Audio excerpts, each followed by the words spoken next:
오늘 말씀의 제목을 한번 읽어봅시다. 시작.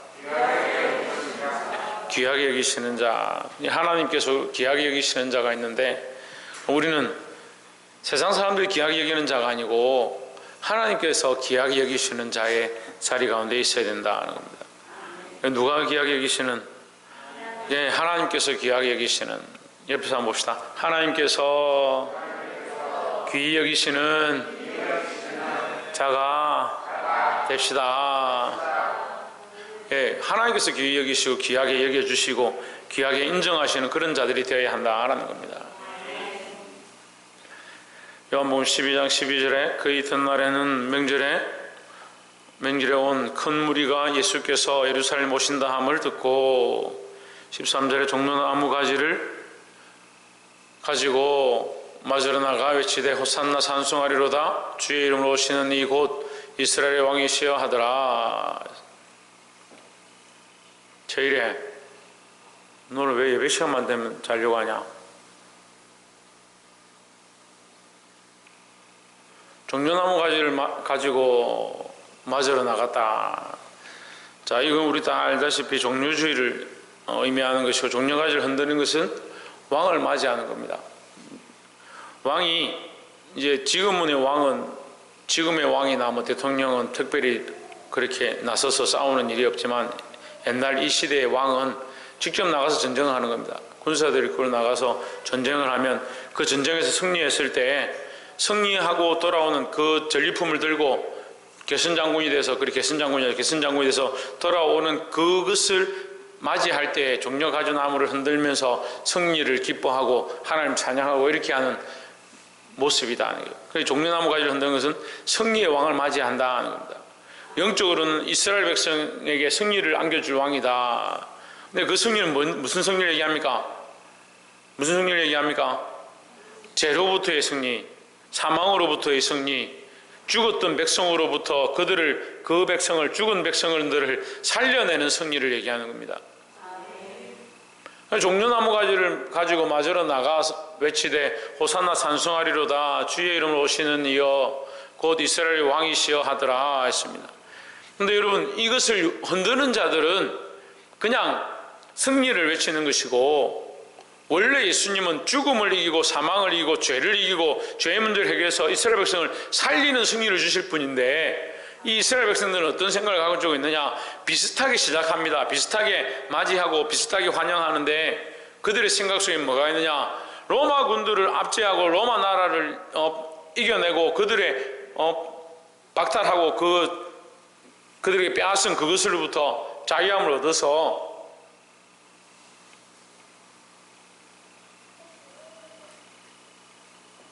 해방되어지는 것, 거기에 대한 관점을 가지고 있는 겁니다. 같은 왕인데 무슨 왕이냐? 자기들을 그 압제로부터 해방시켜줄, 자기들을 편하게 만들어줄, 자기들에게 자유를 줄 그런 왕으로 생각하는 겁니다. 하나님이 오셔서 예수님을 보내셔서 뭘 하느냐? 죄로부터 자유를 얻고 구원의 소망을 가지고 영원한 하나님 나라에 들어갈 것들을 꿈꾸게 하셨는데, 너무 근시안적인 눈에 보이는 것들에 대한 시각들로 바라보고 있다. 똑같은 왕에 대한 맞이함이지만 생각이 다르다는 거죠. 14절에 예수는 한 어린 나귀를 만나서 타시니 있습니다. 그들은 왕으로 맞았지만 예수님은 뭘 타셨느냐? 어린 나귀를 탔다. 그러니까 너희가 만나는 왕은 너희가 생각하는 그런 왕이 아니다. 너희가 지금 종려가지를 흔들지만 나는 어린 나귀를 탔다. 예수님이 말을 타시고 건장한 말을 타고 백성들 앞에 그런 환영을 받으면서 가야 되는데 어린 나귀를 탔다. 이것은 겸손의 왕을 상징하는 겁니다. 예수님은 겸손하시다. 왜 겸손하느냐? 사람들 보기에 겸손한 것이 아니고 하나님 앞에서 겸손하다라는 겁니다. 하나님과 동등됨을 취할 것을 여기지 아니하시고 자기를 비어 종의 형체를 가졌다. 오진주 누구를 비어? 누구를 비어?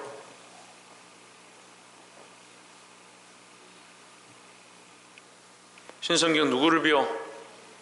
자기를 비어. 자기는 누굽니까? 하나님과 동등하신 분이다. 그 예수님이 자신을 비워서 종의 형체를 가졌다.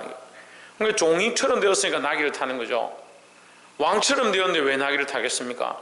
그들은 왕을 맞이하고 있지만 예수님은 육체로서는 나귀를 탄 종처럼 되었다는 거죠. 그들은 육체의 해방을 바라보고 자유함을 바라보지만 예수님은 자기를 종처럼 비어서 그들을 영원한 구원으로, 생명의 구원으로 이끌고자 하는 그 마음을 보여주시는 겁니다. 그러니까 이게 같이 시작하지만 뭡니까? 다르다는 거죠. 15절에 이는 기록된 바 시온 따라 두려워 말라 보라 너희 왕이 나귀 새끼를 타고 오신다 함과 같더라 했습니다. 시온에 따라 두려워 말라, 두려워하지 말라. 이게 두려워하지 않는 것은 이 시온의 왕이죠. 시온에 따라 시온의 왕이 올 때에 너희가 두려워할 필요가 없다. 근데 나귀를 타고 오니까 어떻게 걱정이 안 되겠습니까? 걱정이 되죠. 나귀를 타고 와서 무슨 일을 하시겠느냐. 우리나라의 그 유명한 전례 중에 보면 춘향전이라 있습니다. 이몽룡이 장원급제를 했는 줄 모르고 춘향이는 기다리는데 와서 보니까 다 떨어진 어구를 입고 옷을 해서 기워서 장모에게 왔다가 감옥에 잡혀있는 수절하고 있는 지금 춘향이를 보러 갑니다. 춘향이 노래를 부릅니다. 아이고 아이고 이렇게 하면 노래를 불러요. 내가 이걸 보려고 수절했던가 이렇게 하면서 그 감옥에서 노래를 부르죠.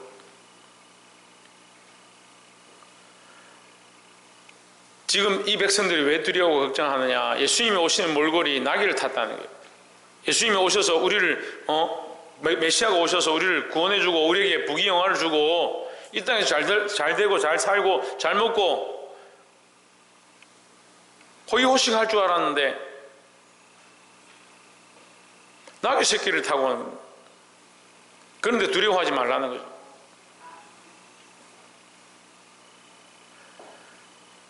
너희가 원하는 그런 부귀영화가 아니다. 너희가 생각하는 그것이 아니다라는 겁니다. 아까 우리 김계순 권사님 잠깐 기도할 때 얘기했는데 우리의 착함과 선함과 하나님이 원하시는 착함과 선이 다른 겁니다. 우리의 좋은 것과 출세와 영화가 하나님의 영화와 다른 겁니다. 그런데 교회가 자꾸 그렇게 같이 가는 거예요. 생각을 자꾸 그렇게 같이 하는 겁니다. 우리의 하나됨이 예수 그리스도 안에서 하나 되지 않으면 하나 되는 것이 아니다라는 거죠. 16절에 제자들은 처음에 이 일을 깨닫지 못하다가 예수께서 영광을 얻으신 후에야 이것이 예수께 대하여 기록된 것임과 사람들이 예수께 이같이 한 것임이 생각났더라 했습니다.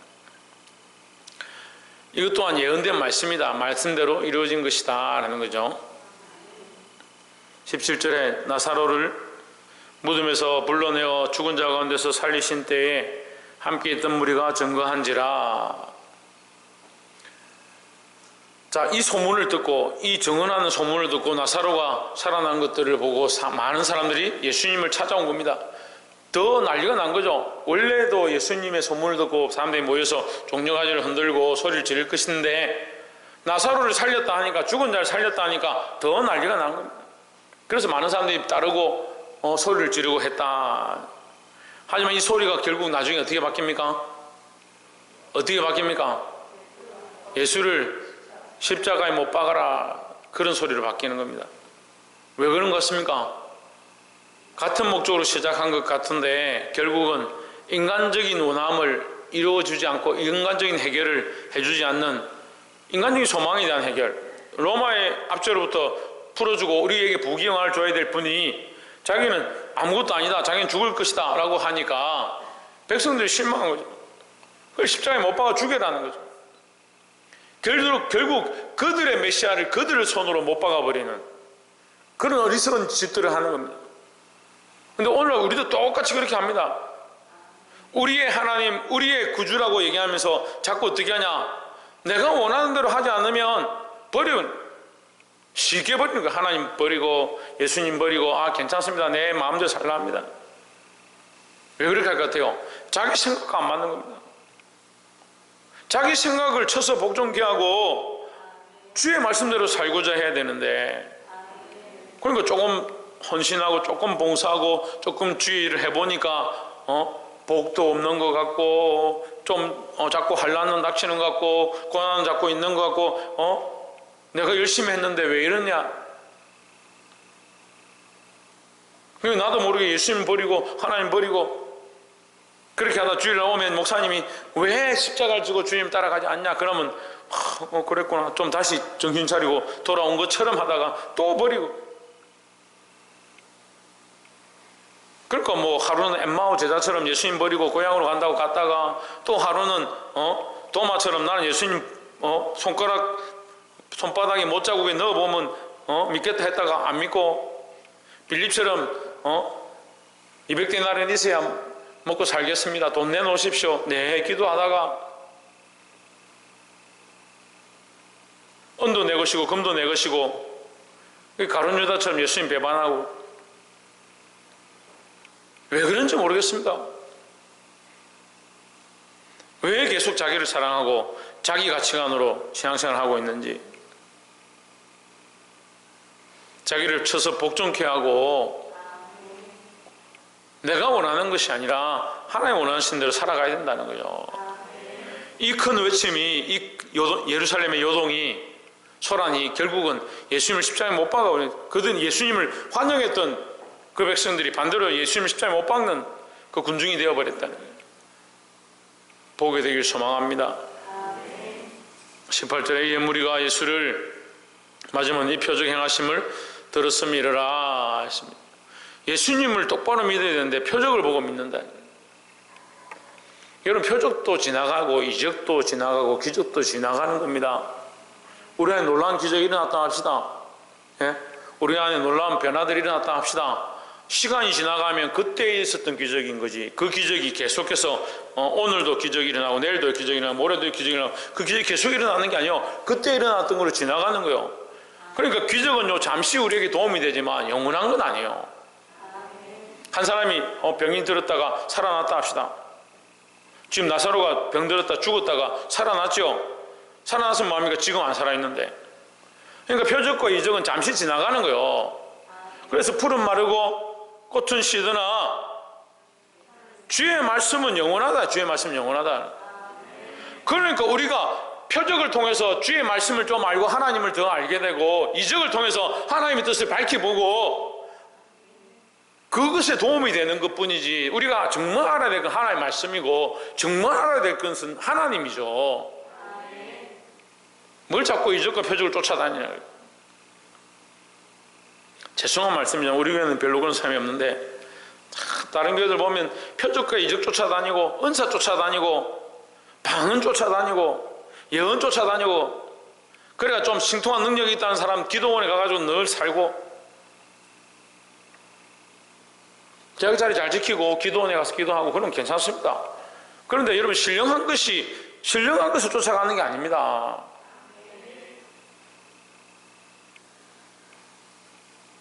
아이들이 부모님이 해주는 맛있는 음식이 좋다고 해서 엄마 해주는 음식이 맛있나?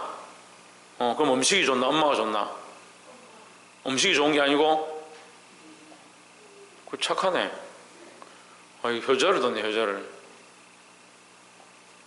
창조야 엄마가 해주는 음식이 좋나? 엄마가 좋나? 둘 다. 그 둘 중에 어느 게 더 좋냐고? 엄마가 좋나? 진짜가? 그래 엄마가 좋지 당연히. 근데 지금 우리가 하나님 믿는다 하잖아요. 하나님 사랑한다 하잖아요. 하나님 사랑을 다 말할 수 없다 하잖아요. 근데 뭘 더 좋아합니까? 하나님 주시는 것을 더 좋아하는 거죠. 주시는 것에 빠져가지고요 안 주면 원망하는 겁니다. 하나님 왜 나는 이만큼 충성했는데 나는 왜 이것밖에 안 됩니까? 나는 세상에서 왜 이렇게 힘듭니까? 그런 소리 하고 있는 거예요. 이적과 표적은요 하나님을 알게 하는데 그리스도를 알게 하는데 도움이 되죠.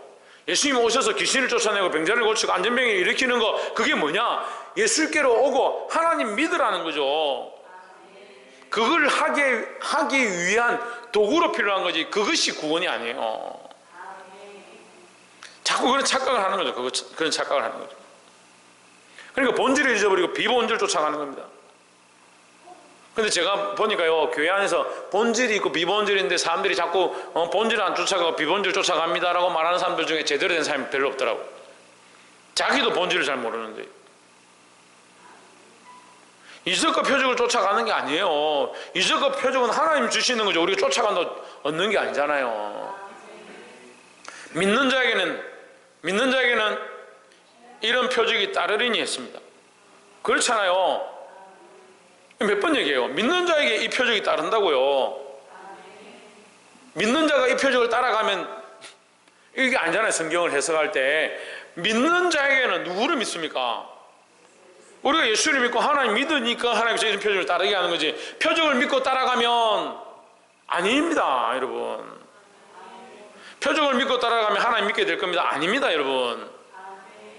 저번에도 이 얘기를 했습니다. 우리가 선교 가고 교회를 개척하고 하면 역사들이 많이 나타나고 이적이 많이 일어난다. 왜 그러냐? 이게 복음이 급하게 전해져야 되니까요. 하나님의 역사를 이루기 위해서, 하나님을 빨리 급하게 믿게 하기 위해서 이런 일들이 일어나는 거예요. 그러니까 이적과 표적은 뭐다? 하나님 믿게 하는 도구일 뿐이다 라는 거죠. 그러니까 너무 신비주의로 빠지고 너무 이적과 표적만 쫓아다니고 그렇게 하면 잘못될 수 있다는 거죠. 우리가 하나님 중심, 그리스도 중심으로 항상 돌아가고 말씀 중심으로 돌아가야 된다는 겁니다. 19절에 바리새인들이 서로 말하되 볼지어다 너희 하는 일이 쓸데없다. 보라 온 세상이 그를 따르는도다 하니라 하십니다. 너희 하는 일이 저것끼리 뭐예요? 이만 너희는 저겁니다. 자기들. 바리새인들이 바리새인들에게 하는 말이 이렇게 보면 돼요. 이 너희는 지금 소리 외치는 사람들이 아니고 자기들끼리 너희가 지금 모략하고 지금 예수를 잡아 죽이려고 하는 거 쓸데없다. 왜냐하면 지금 세상이, 온 세상이, 예루살렘에 온 모든 사람들이 예수를 따르고 있다. 그러니까 너희가 예수 잡아 죽이려 하지 마라. 쓸데없는 짓 하지 마라 이 말이죠. 근데 이거는 알고 하는 말이 아니고 그만큼 많은 사람들이 예수님을 쫓았다 이제 그런 표현이죠. 20절에 명절에 예배하러 올라온 사람 중에 헬라 몇이 있는데 21절 저희가 갈릴리 벳세다 사람 빌립에게 가서 청하여 이르되 선생님이여 우리가 예수를 배웠고자 하나이다 하니 22절에 빌립이 안드레에게 가서 말하고 안드레와 빌립이 예수께 가서 여짜온대 했습니다. 자, 헬라인 몇 사람이 예수님 말씀을 듣고 싶어서 온 겁니다. 그리고 예수님 말씀을 듣고 싶어 오니까 빌립에게 얘기했습니다. 그럼 빌립이 안드레에게 가서 말하고 빌립과 안드레가 함께 예수님께 가서 말했습니다. 그런데 23절에 예수께서 대답하여 이르시되 인자의 영광을 얻을 때가 왔도다 했습니다. 저는 이 해석에 대해서 정확하게 할 수는 없지만 제 생각엔 그렇습니다. 인자가 영광을 얻을 때가 왔도다. 헬라인들이 찾아왔는데 예수님이 인자가 영광을 얻을 때가 왔다 이렇게 하는 게 좀 이해가 안 될 수 있는데 제 생각인 그래요. 예수님께서 본격적으로 이방에게 복음을 전하기 위해서는, 다시 말하면 복음이 이방에게 흘러가기 위해서는 이렇게 됩니다. 그죠? 헬라인들은 이방인입니다. 그러니까 이방인들에게 본격적으로 이제 복음이 전해지려면 이렇게 되겠죠. 예수님이 이방인에게 복음이 본격적으로 전해지려면 어떤 일이 일어나야 됩니까? 어떤 일이 일어나야 됩니까? 예수님이 죽으심이 일어나야 되는 거예요. 그죠? 예수님이 죽으셔야, 예수님의 죽으심으로 말미암아 뭐가 됩니까? 이 그리스도의 십자가를 믿는 자들은 누구나 구원을 얻게 되는 거죠. 물론 하나님을 믿는 사람들에게 구원을 주시는 건 맞습니다만 예수 그리스도의 십자가로 말미암아 이 구원의 길이 열려진 거잖아요. 그러니까 이방인도 믿어서 구원을 얻는 방법은 뭐냐? 십자가를 믿는 겁니다. 예수님을 믿는 겁니다. 그러니까 이 헬라인에게 복음이 전파되려면 예수님의 죽으심이 있어야 돼요. 그러니까 인자가 영광을 얻을 때가 왔도다. 이 영광이란 뭡니까? 죽음으로 얻는 영광입니다. 예수님이 성경에 영광을 얻는 게 없잖아요. 따로 이 땅에서 무슨 영광을 얻은 게 없잖아요. 왕의 자리에 앉았습니까? 왕후의 자리에 앉았습니까? 없잖아요. 그러니까 예수님이 인자로서 영광을 얻는 것은 하나님이 높이신 것인데, 빌립보서 말씀은 하나님이 높이신 이 영광은 어떻게 그의 낮음과 죽음으로 말미암아 그를 다시 살려서 높은 자리에 올라오게 하셨다. 그 모든 이름에 뛰어난 이름을 주셨다. 그 영광을 주셨다 하실 때 그가 죽었기 때문에 그를 지극히 높였다라고 말씀하십니다. 그러면 인자가 영광을 얻을 때가 왔도다. 이 말은 죽을 때가 가까이 왔다 이 말이고, 예수님의 죽으심이 왜 헬라인과 관계가 있느냐, 이방인과 관계가 있느냐, 예수님의 죽으심으로 이제 복음이 이방으로 흘러갈 것이기 때문이다라는 거죠. 물론 우리는 사도행전의 역사, 성령의 임함을 크게 봅니다. 신학의 이 흐름상 사도행전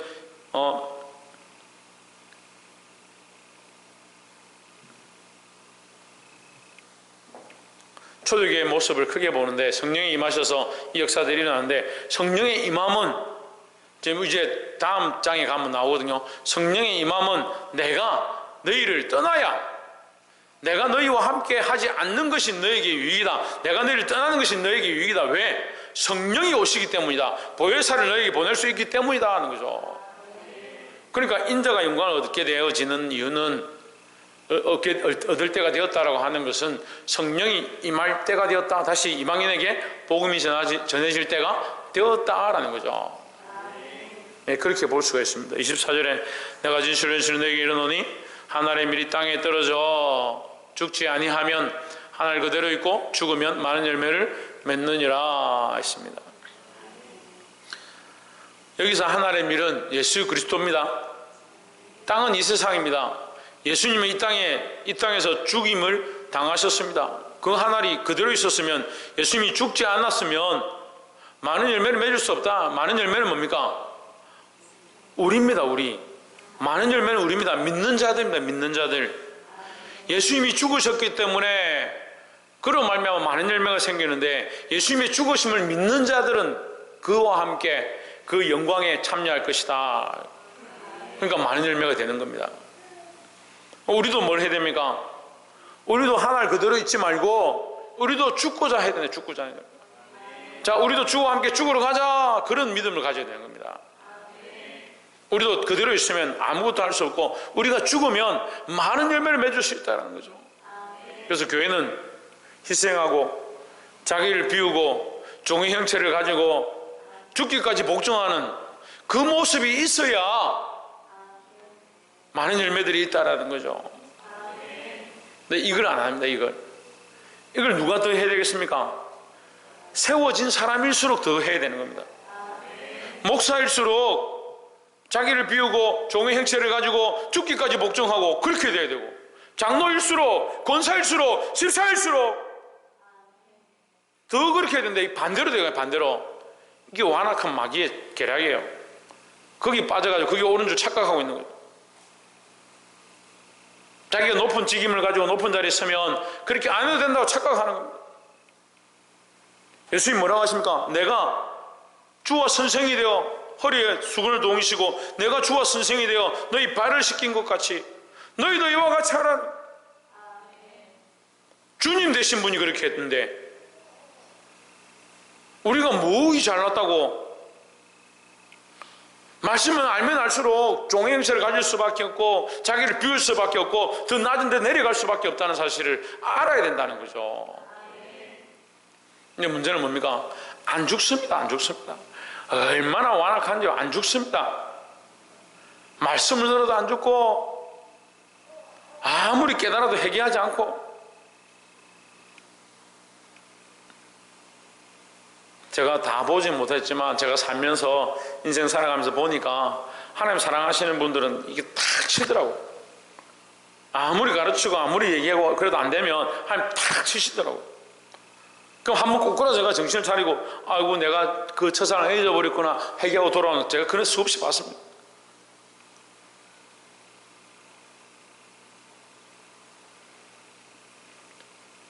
그런 고난은요, 우리를 성장케 하는 것은 보이지만 사실은 그렇게 큰 유익이 없어요. 왜 그런 매를 맞으려고 합니까? 주와 복음을 위한 고난을 당해야 되죠. 천정민 집사님 뭐라고요? 주와 복음을 위해서 내가 고난을 당하는 거, 그건 유익이 되고 그건 그렇게 상급으로 주실 거지만, 내가 정신을 안 차려서 맞는 것은 무슨 유익이 있습니까? 그래도 맞았어라도 돌아오는 게 다행이에요. 안 돌아오는 것보다. 25절에 자기 생명을 사랑한다는 이를 버릴 것이요 이 세상에서 자기 생명을 미워하는 자는 영생하도록 보존하리라 했습니다. 자, 이거 어디서 본 말씀 같죠? 어디서 본 것 같습니까? 25절 말씀 어디서 본 것 같아요? 네? 양정수 사모님 어디서 본 것 같아요? 김경수 사모님 어디서 본 것 같아요? 예? 산상수? 최원순 권사님 어디서 본 것 같아요? 김경수 권사님 어디서 본 것 같아요? 예? 오늘 아침에 봤잖아요. 오늘 아침에 봤잖아요. 오늘 자기 생명을 사랑하지 말라고 아침에 봤잖아요. 내 생명이 아니고 그리스도께서 주신 생명이다. 오늘 아침에 봤잖아요. 말씀을 단디 안 봤구나. 고린도서 4장 7절부터 15절 보세요. 거기에 생명이라는 말이 단어가 몇 번 나오는가? 생명에 대해서 얘기하면 생명에 대해서 얘기합니다. 너희가 생명을 얻었다. 그 4장 뒤에 가면 계속 5장에 가도 또 생명에 대해서 얘기합니다. 그래서 결국 무슨 생명을 얘기합니까? 그런즉 너희는 새로운 피조물이 되었다니, 새로 만들어진 존재가 되었다라는 거죠. 새로운 생명을 얻었는데 왜 옛 생명 그것 붙잡고 살아가고 있냐? 그 옛 생명, 죽을 생명, 썩을 생명, 없어질 생명을 사랑하지 마라. 없어질 생명을 사랑하면 그 생명 붙잡고 있다가 그 생명이 없어지면 같이 없어질 거잖아요. 근데 자기 생명을 사랑하지 않고 이 생명 동안에 나는 영원한 생명을 얻었으니까 주를 위해 살면 이 생명을 통해서 뭘요? 영원한 생명을 얻는다는 거죠. 그래서 오늘 아침에 얘기했잖아요. 우리가 이 생명을 주를 위해 헌신하면 어디에 쓰게 된다? 어디에 쓰게 된다? 내가 이 주를 위해서 이 생명을 버리고 나면 결국 어디에 쓰게 된다?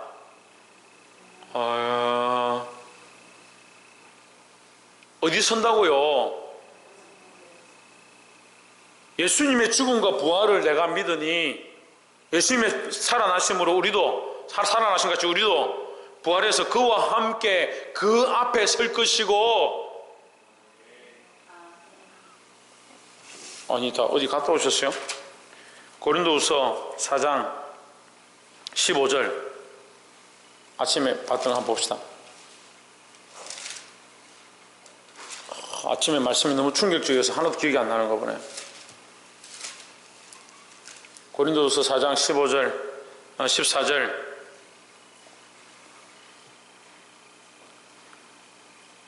주 예수를 다시 살리시니가 예수와 함께 우리도 다시 살리사 너희와 함께 어디에? 왜? 그 앞에 서게 하실 줄을 아노라.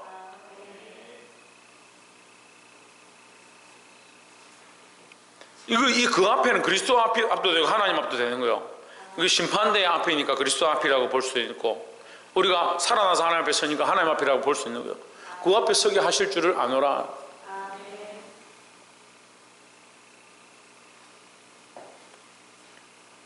우리가 그 앞에 서는 겁니다. 하나님 앞에 서는 겁니다.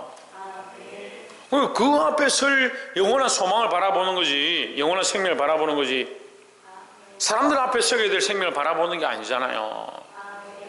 다시 본문의 말씀을 봅시다.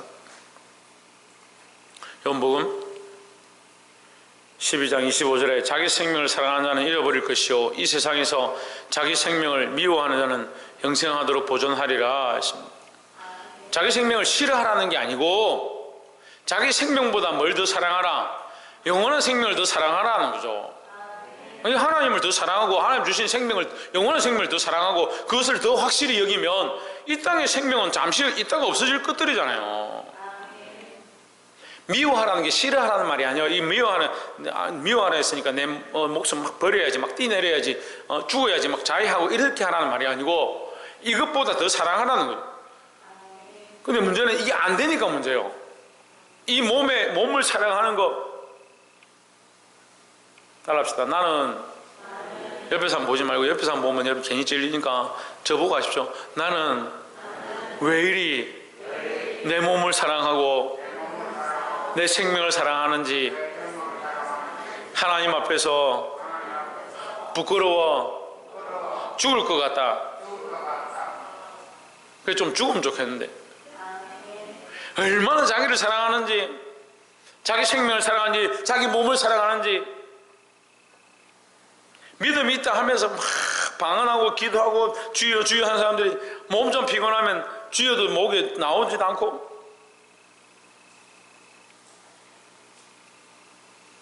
자기 생명을 미워하라네. 미워하라. 미워이 싫다는 게 아니고요. 그래서 청년들한테 가르칠 때도 자기 몸을 단련하고 훈련하고 운동하고 건강하게 지키는 거, 그것도 중요하다. 왜? 주가 복음을 위해서 하는 게 중요하다. 근데 이게 지나치면 어떻게 돼요? 몸을 더 사랑하는 겁니다. 운동해야 돼요. 자기 몸을 관리해야 돼요. 그런데 자기 사랑이 너무 지나치면 하나님 주신 생명에 대한 이 소망이 자꾸 작아지는 거예요. 하나님에 대한 생명이 분명하고 내가 주가 복음을 위해서 내 몸을 단련하고 이 몸을 주를 위해 쓰기 위하여 단련하고 이렇게 돼야 되는 거예요. 우리에게는 지금 있는 생명보다 어떠한 생명? 영원한 생명. 그래서 오늘 아침 말씀의 제목이 뭐예요? 새 생명이에요. 새 생명. 새 생명이 더 중요하다는 거죠. 26절 사람이 나를 섬기려면 나를 따르라. 섬긴다 할 때 섬기는 게 뭐예요? 주인을 삼는다. 주인을 삼는다. 주인이 아닌데 왜 섬겨요? 사람이 나를 섬기려면 섬긴다라고 한다면 누굴 따르라? 예수님을 따르라. 우리는 예수님의 제자가 되어서 누굴 따라야 되냐? 예수님을 따라가야 됩니다. 이 시대는요 철저하게 제자 시대, 사도 시대죠. 구약은 지파 시대, 지파 시대. 그러니까 구약에서 12문은 12지파고요. 신약에서 12보석은 뭐요? 12사도입니다. 그러니까 우리는 사도들로 말미암은 복음을 받은 자. 그 다시 말하면 이게 좀 어려운데 신학적으로 얘기할 때 예수님이 영광을 얻으실 때가 되었다 할 때 그 영광을 얻으시면 십자가의 죽으심이고 십자가의 죽으심으로 말미암아 복음이 어떻게 됐다? 어떻게 됐다? 예, 이방에게 전파됐다니까. 우리는 이방이에요? 아니에요. 우리 이방이죠. 우리는 양자로서 지금 상속권을 받은 자입니다. 그러니까 우리는 사도로 말미암아 복음 전파함을 얻은 자. 우리는 누구를 섬기냐? 누구를 따르냐? 예수 그리스도 따라가는 거죠. 그 사도들이 예수님을 따라서 예수님의 십자가의 죽으심을 따라서 그들도 함께 죽으러 가노라 했던 것처럼 그 사도들이 다 순교했습니다. 여러분 다 순교하라는 게 아니고 우리의 마음과 생각들을 이렇게 맞춰야 된다는 거죠. 순교자의 자리 가운데는 나가지 못한다 하더라도 그건 하나님 허락하신 자들만 가는 거고요. 그냥 죽는다고 순교가 아니고 주와 복음을 위해 살다가 하나님 허락하시면 순교하는 거지 아무나 순교하는 게 아니에요. 하지만 우리는 누굴 따라가야 되냐? 예수 그리스도를 따라가야 된다는 거예요. 나 있는 곳에 나를 섬기는 자도 거기 있으리니. 이게 뭐라고요? 이게 윗절에서 말하는 뭐라고요? 25절에서 뭐가 있다고요? 영생하도록. 아유, 왜 다들 왜 이럽니까? 오늘 지금 더워서 그럽니까? 26절에 나 있는 곳에 섬기는 자도 거기 있으리니 나 있는 곳에 있으리니. 아까 우리가 고린도서 4장 14절에 그와 함께 그 앞에 서게 될 줄을 아노라. 거기 함께 있다, 거기 함께 있다는 거죠. 사람이 나를 섬기려면 나를 따르라. 나 있는 곳에 나를 섬기는 자도 거기 있으리니 사람이 나를 섬기면 내 아버지께서 저를 귀히 여기시리라 했습니다.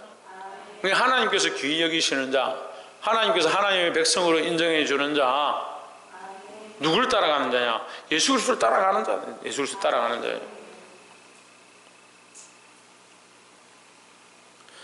말씀을 맺겠습니다. 많은 사람들이 예수의 이름을 온 것처럼 하고 다 좋은 것을 선택하고 좋은 길로 걸어가고 잘 연합해서 잘 해보자라고 하지만 우리가 잘하는 것은 하나님의 영광을 드러내고 우리가 잘하는 것은 그리스도를 나타내는 것이 되어야 한다는 겁니다. 자기 생명을 위하여, 자기 먹고 마심을 위하여 즐기고 그 앞으로 가지 말고 그리스도께서 우리를 위해 희생하셨던 것처럼 우리도 그리스도의 희생을 본받아 주와 함께 희생하고 자기 삶을 내어드리고 섬기는 자들이 되어서 주님 계신 곳에 함께 서게 될 저와 여러분 되시기를 주의 이름으로 축원합니다. 기도하겠습니다.